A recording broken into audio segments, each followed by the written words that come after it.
बिस्मिल्लाहिर्रहमानिर्रहीम। स्टूडेंट्स, हमने पहले बात की थी कि प्राइम नंबर्स क्या होते हैं और आज हम इस पे बात करेंगे कि हम ऐसे प्रॉब्लम्स जिसमें प्राइम नंबर्स इन्वॉल्व होते हैं, यानी प्राइम नंबर्स का कॉन्सेप्ट जिसमें यूज़ होता है, उनको हम कैसे सॉल्व कर सकते हैं। देखिए, प्राइम नंबर्स की हमने शुरू में बात की थी कि व्हाट आर प्राइम नंबर्स। तो हमने कहा था ऐसे नंबर्स जिनके सिर्फ दो फैक्टर्स बनते हों, ऐसे नंबर्स जिनके सिर्फ दो फैक्टर्स बनते हों। लाइक 2 है तो इसके आपके पास कौन से फैक्टर बनेंगे, एक तो 1 बनेगा एंड देन 2। ठीक है, फिर हमने बात की थी, एग्जांपल ली थी 3 की। ठीक है, तो 3 के भी दो फैक्टर्स बनते हैं, एक 1 और दूसरा 3, यानी नंबर इट्सेल्फ। ठीक है, इस तरह फिर हमने लाइक 5 आ गया तो 5 की हमने बात की थी कि प्राइम नंबर है क्योंकि इसके सिर्फ दो फैक्टर्स बनते हैं, 1 एंड 5। ठीक है, तो देखिए इन सब में चीज़ एक नोट करें कि तमाम फैक्टर्स की अगर हम बात करें, जितने फैक्टर्स यहाँ लिखे गए हैं, अब जितने फैक्टर्स यहाँ लिखे गए हैं अगर आप गौर करें तो इसमें 1 एक ऐसा नंबर है, ऐसा डिजिट है जो तमाम नंबर्स का, तमाम प्राइम नंबर्स का फैक्टर होता है। ठीक हो गया। सो इस ये कॉन्सेप्ट जो अभी हम यूज़ करेंगे कि हमारे पास प्राइम नंबर्स के सिर्फ दो फैक्टर्स बनते हैं और 1 जो होता है वो तमाम प्राइम नंबर्स का फैक्टर कॉमन होता है, उसमें मौजूद होता है। ठीक है, अब लाइक पहले देखें क्वेश्चन नंबर 1 की बात कर लेते हैं। इसमें हम सॉल्व करें प्रैक्टिस नाउ 2 टेक्स्ट बुक की D1 से, और इसका क्वेश्चन नंबर 1 कह रहे हैं। तो इसमें देखें क्या बात ये कह रहे हैं, कहते हैं if P and Q are whole numbers, ठीक है, that P multiply Q is equal to 30। तो इसका मतलब ये है कि P और Q ये दोनों ऐसे नंबर हैं, कोई दो ऐसे फैक्टर्स हैं जिसको मल्टीप्लाई किया जाए तो 31 आता है। ठीक है, अब वी नो कि 31 की अगर हम पर्टिकुलरली बात कर लें तो 31 क्या है, इट्स अ प्राइम नंबर क्योंकि इसके सिर्फ दो फैक्टर बनेंगे, एक 1 एंड द नंबर इट्सेल्फ।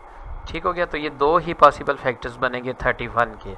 ठीक है, तो इन्हीं को मल्टीप्लाई करने से आपको 31 मिलेगा। सही है, तो यही चीज़ हम यहाँ लिख रहे हैं कि P multiply Q, P multiply Q is 31। ठीक है, और फिर हम ये बात करें कि 31 इज़ अ प्राइम नंबर। 31 क्या है, is a prime number.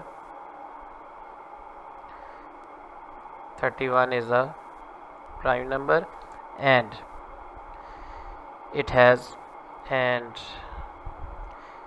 has only two factors. It has only two factors. ठीक है, only two factors। ठीक है, कौन कौन से टू फैक्टर्स हैं, एक 1 है और दूसरा नंबर इट्सेल्फ है। ठीक है, फैक्टर्स दैट इज़, यानी कौन से दो फैक्टर बने, एक 1 है और दूसरा 31 नंबर इट्सेल्फ है। ठीक हो गया, ये बात क्लियर हो गई। सही है। सो अब देखिए ये जो हमारे पास दो फैक्टर हैं, एक 1 है और एक 31, तो अब इसमें यहाँ P और Q लिखा हुआ है। सो आप किसी नंबर को लेट कर सकते हैं कि वो 1 है, किसी को लेट कर सकते हैं Q है। तो यहाँ हम लेट करें कि let P is equal to 1। आप Q को भी 1 लिख सकते हो। ठीक है, let P is equal to 1, और इसी तरह Q की हम बात करेंगे कि Q इज़ इक्वल टू, अगर एक 1 है तो दूसरा फैक्टर फिर 31 होगा। इस तरह से अगर आप P को चाहो तो 31 लिख लो, ठीक है, और Q को चाहो तो 1 लिख लो, क्योंकि मल्टीप्लिकेशन है तो इसमें कम्यूटेटिव प्रॉपर्टी होल्ड करती है, यानी 1 को 3 से 31 से 1 को 31 से मल्टीप्लाई करा दें या 31 को 1 से करा दें, आंसर आपके पास सेम ही आएगा दोनों का। ठीक है ना, तो commutative property of multiplication hold करती है। सो अब फाइंड हमने क्या करना था इस क्वेश्चन में, अगर आप देखें तो फाइंड हमने करना था P प्लस Q। ठीक है, यानी अब वो ये क्वेश्चन में कह रहा है कि ऐड अगर कर दें P और Q को तो क्या हमें मिलेगा। तो सिंपल, अब आपने क्वेश्चन को इसी तरह से सॉल्व कर लेना कि P प्लस Q अगर हम करते हैं तो हमें क्या मिलेगा। देखिए P हमारे पास 1 है, हमने लेट किए हुए 1, और Q कितना है, 31 है, तो हमारा आंसर जो है वो क्या आ जाएगा, 32। हमारा आंसर आ जाएगा 32। ठीक है, तो ये जी इस क्वेश्चन का बस आंसर है। ठीक है, तो छोटा सा क्वेश्चन है, आसान सा कॉन्सेप्ट है, कोई इतना इसमें मुश्किल बात नहीं है। सही है, अब ज़रा दूसरा क्वेश्चन देख लेते हैं, इसमें क्या बात करें ये।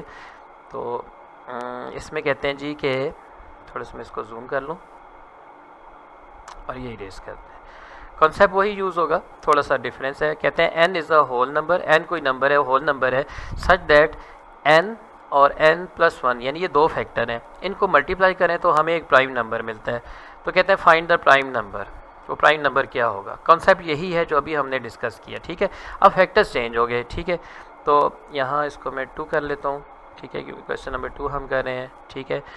और अब n, और अब जो फैक्टर आ गए हमारे पास वो क्या है, क्वेश्चन में पहले क्वेश्चन की बात कर लें तो ये आ रहा है हमारे पास n मल्टीप्लाई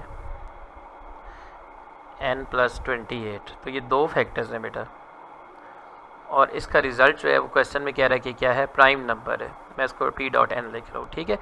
तो अब जाहिर है कि अगर ये कोई प्राइम नंबर है तो ये 2 फैक्टर्स कौन कौन से होंगे जिनको मल्टीप्लाई किया गया तो प्राइम नंबर मिलता है। तो हमने यहाँ पहले अभी शुरू में स्टार्ट में बात की थी कि 1 तो एक ऐसा फैक्टर होता है जो तमाम प्राइम नंबर्स का एक एलिमेंट, एक फैक्टर होता ही होता है, ठीक है। तो हम लेट कर लेते हैं यहाँ पे कि let n is equal to 1, ठीक है ना, क्योंकि अब एक ये फैक्टर है, एक ये है, अब इनमें से एक 1 ज़रूर होगा, है ना।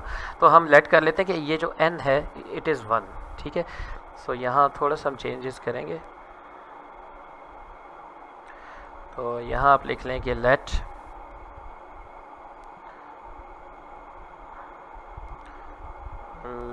n इक्वल्स टू 1, ठीक है।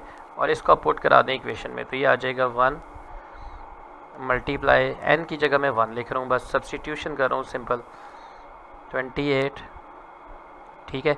अब देखते हैं कि क्या ये प्राइम नंबर आता है या नहीं। सो ये आ जाएगा 1 टाइम्स 1 प्लस 28 इज़ 29, ठीक है। एंड 29 जब मल्टीप्लाई होगा 1 से तो आंसर आपके पास आ जाएगा 29 which is a prime number, ठीक है। और ये आपका जो है 29 आएगा, and 29 is a prime number. और यही हमने प्रूव करना था, क्योंकि क्वेश्चन में यही कहा गया था कि हमारे पास n और n प्लस 28 ये 2 ऐसे फैक्टर हैं जिनको अगर मल्टीप्लाई किया जाए, ठीक है, तो हमारे पास एक प्राइम नंबर आता है।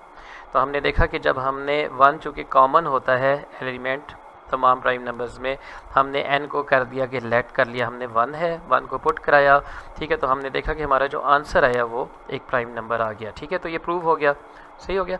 और इसी को उसने कहा था कि एक्सप्लेन करें, तो दिस इज़ द एक्सप्लेनेशन। तो होपफुली ये क्वेश्चन आपको समझ आ गए होंगे। अब नेक्स्ट से इसी प्रैक्टिस ना हो, यानी इसी कॉन्सेप्ट को लेकर, प्रॉब्लम्स इन्वॉल्विंग प्राइम नंबर्स को लेकर एक्सरसाइज 1A के हम ये क्वेश्चन नंबर 2, 3 और 8 करेंगे। एक एक करके क्वेश्चन करेंगे ताकि आपके कॉन्सेप्ट्स क्लियर हैं। होपफुली ये क्वेश्चन आपको समझ आ गया होगा, कॉन्सेप्ट आपको क्लियर हो गया होगा। फिर भी कोई बात क्लियर ना हो तो अपने कमेंट्स में ज़रूर बताइएगा। चैनल को लाइक करना, सब्सक्राइब करना ना भूलिएगा, ताकि आप बेल आइकन्स को भी क्लिक करते जाएं ताकि आपको आने वाली वीडियो से नोटिफिकेशन मिलते जाएं। Thank you very much. अल्लाह हाफिज़।